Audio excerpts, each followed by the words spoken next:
ég ekkert fúll. Málið bara það að það var unnið gegn mér í þessu prófkjöri og það auðvitað mjög alvarlegt mál.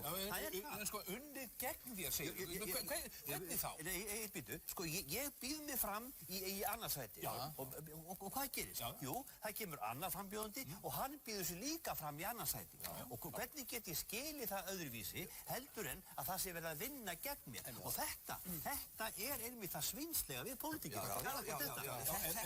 Þetta er alveg rosalegt því að þó að ég sé alls ekki svekktur þá get ég ekki annað en bent á þetta hrikalega óréttlæti eins og til dæmis í mínu tilfelli. Já, en hvaða óréttlæti?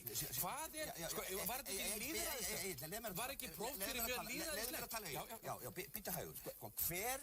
Hver er munurinn á þeim sem komast á þing og svo mér sem lendi í 7. sæti? Jú, sjáðu, eini munurinn á mér og þeim er að fólk treystir þeim en mér ekki. Það er eini munurinn. Það munar því bara að fólk greiðir þeim atkvæði en ekki mér. Annars vegar erum við með fólk sem fær öll atkvæðin og hins vegar mann sem fær nánast ekki neitt. Er þetta sanngjarnt í lýðræðisþjóðfélagi? Já, ég spyr sá sem ekki veit. Ég get tekið undir þetta.